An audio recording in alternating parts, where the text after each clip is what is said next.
post crease. Harry checked Harry's list again. Just your one left? Oh yeah, and I still haven't got your birthday present. Harry felt himself go red. You don't have to. I know I don't have to. Tell you what, I'll get your animal. Not a toad. Toads went out of fashion years ago. You'd be laughed at. And I don't like cats. They make me sneeze. I'll get your an owl.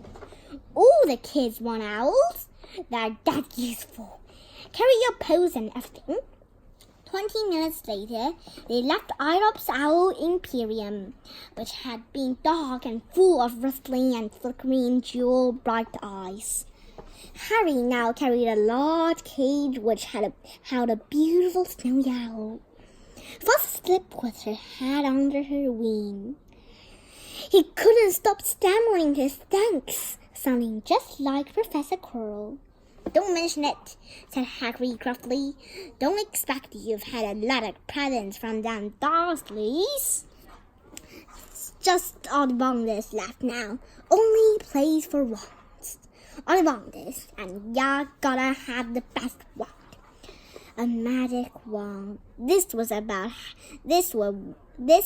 what Harry had been really looking forward to. The last shop was narrow and shabby. Peeling gold letters over the door read, Ollivanders, makers of fine wands since 382 BC. A single wand lay on the faded purple cushion in the dusty window. A tinkling bell rang somewhere in the depths of the shop as they stepped inside. It was a tiny place, empty except for a single spindly chair which Harry sat on to wait. Harry felt strangely as though he had entered a very strict library. He swallowed a lot of new questions which had just occurred to him, and looked instead at the thousands of narrow boxes piled neatly right up to the ceiling. For some reason, the back of his neck prickled.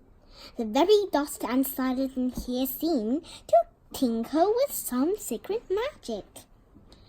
Good afternoon, said a soft voice. Harry jumped. Harry must have jumped too, because there was a loud crunching noise and he got quickly off the spindling chair. An old man was standing before them, his wide, pale eyes shining like moons through the gloom of the shop. Hello, said Harry awkwardly. Yes, said the man. Yes. I thought I'd be seeing you soon, Harry Potter. It wasn't a question. You have your mother's eyes. It seems only yesterday she was in here herself, buying her first wand. 10.25 inches long, swishy, made of willow. Nice wand for charm work. Mr. Ollivander moved closer to Harry. Harry wished he would blink. Those silvery eyes were a bit creepy. Your father, on the other hand, favored a mahogany wand, 11 inches, pliable, a little more pale, and excellent for transfiguration. Well, I see your father favored it. It's really the one that chooses the wizard, of course. Mr. Ollivander had come so close that he and Harry were almost nose to nose. Harry could see himself reflected in those misty eyes. And that's where Mr. Ollivander touched the lightning scar on Harry's forehead with a long white finger. I'm sorry to say I stole the one that did it, he said softly. 13.5 inches. You, powerful wand, very powerful. and in the wrong hands. Well, if I'd known what that wand was going out into the world to do. He shook his head, and then, to Harry's relief, spotted Hagrid. Rubius! Rubius Hagrid! How nice to see you again. Oak 13 inches, 16 inches, rather bendy, was it? It was, yes, said Hagrid. Good one, that one. But I suppose they stacked it in half when you got expelled, said Mr. Ollivander Sullingston. Yes, we did, yes, said Hagrid, shuffling his feet. I've still got the pieces, though, he added brightly. But you don't use them, said Mr. Ollivander sharply. Oh, no, sir, said Hagrid quickly. Harry noticed he gripped his pink umbrella very tightly as he spoke. Said Mr. Ollivander, giving Harry a piercing look. Well, now, Mr. Potter, let me see. He pulled a long tape measure with silver markings out of his pocket. Which is your one arm? Well, I'm right-handed, said Harry. Hold out your arm. That's it. He measured Harry from shoulder to finger, then wrist to elbow, shoulder to floor, knee to armpit, and round his head. As he measured, he said, Every Ollivander wand has a core of powerful magical substance, Mr. Potter. We use unicorn hairs, phoenix tail feathers, and the heartstrings of dragons. No two Ollivanders wands are the same. Just as no two unicorns, dragons, or phoenixes are quite the same. And of course, you will never get such good results with another wizard's wand. Harry suddenly realized that the tape measure, which was measuring between his nostrils, was doing this on its own. Mr. Ollivander was flitting around the shelves, taking down boxes. That will do, he said, and the tape measure crumpled into a heap on the floor. Right then, Mr. Potter, try this one. Beetroot and dragon heartstring, 9 inches. Nice and flexible. Just take it and give it away. Harry took the wand and, feeling foolish, waved it around a bit. But Mr. Ollivander snatched it out of his hand almost at once. Maple and phoenix feather, 7 inches, quite wavy. Try. Harry tried, but he had hardly raised the wand when it, too, was snatched back by Mr. Ollivander. No, here. Ebony and unicorn hair, 8.5 inches. Springy. Go on, try out. Harry tried and tried. He had no idea what Mr. Ollivander was waiting for. The pile of tried wands was mounting higher and higher on the spindly chair. But the more wands Mr. Ollivander pulled from the shelves, the happier he seemed to become. Tricky customer, eh?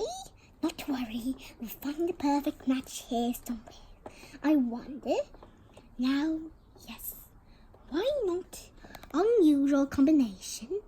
Holly and phoenix feather, 11 inches, nice and supple. Harry took the wand. He felt a sudden warmth in his fingers. He raised the wand above his head, brought it swishing down through the dusty air, and a stream of red and gold sparks shot from the air like a firework, throwing dancing spots of light onto the walls. Hagrid whooped and clapped, and Mr. Ollivander cried, "Oh, bravo! Yes, indeed. Oh, very good.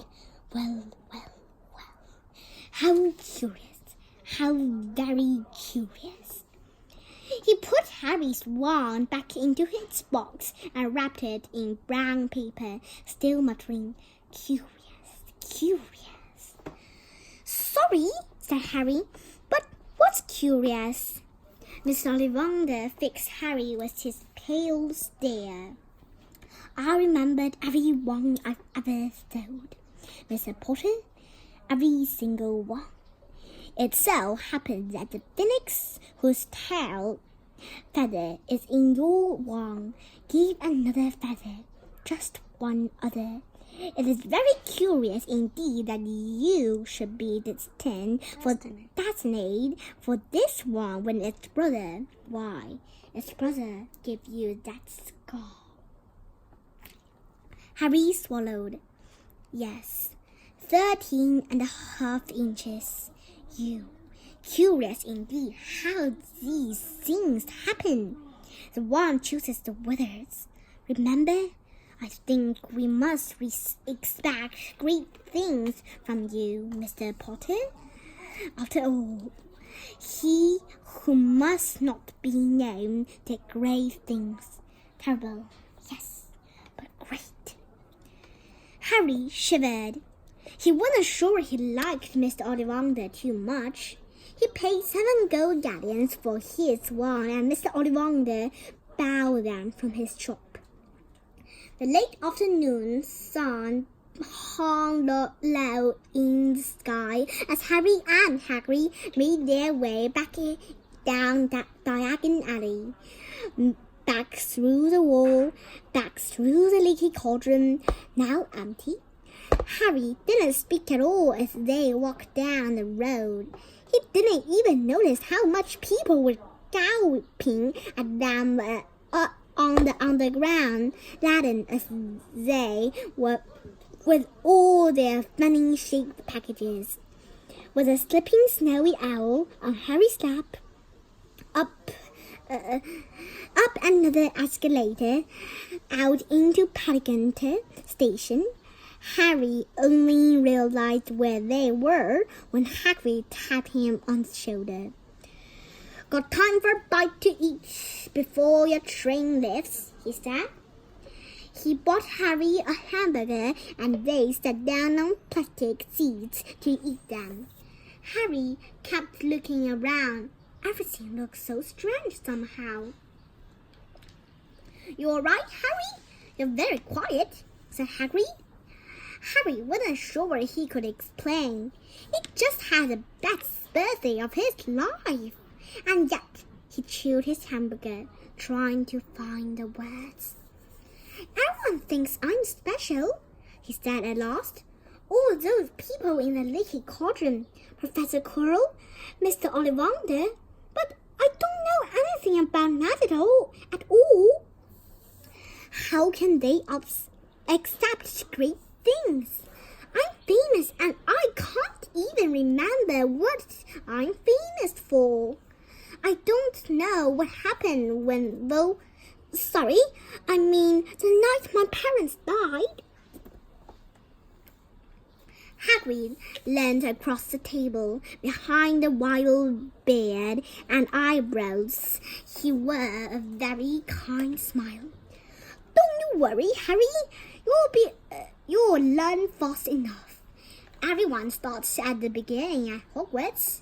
You'll be just fine. Just be yourself. I know it's hard. You've been singled out, and that's always hard. But you'll have a great time at Hogwarts. I did, still do. Smarter at that." Hagrid helped Harry onto the train that would take him back to the Dursleys. Then handed him an envelope. "Your ticket for Hogwarts," he said. "1st of September. King's Cross. It's all on your ticket. Any problems with the Dursleys, send me a letter with your owl. She'll know where to find me. See you soon, Harry." The train pulled out of the station. Harry wanted to watch Hagrid until he was out of sight. He rose in his seat and pressed his nose against the window. But you blink, and Hagrid had gone.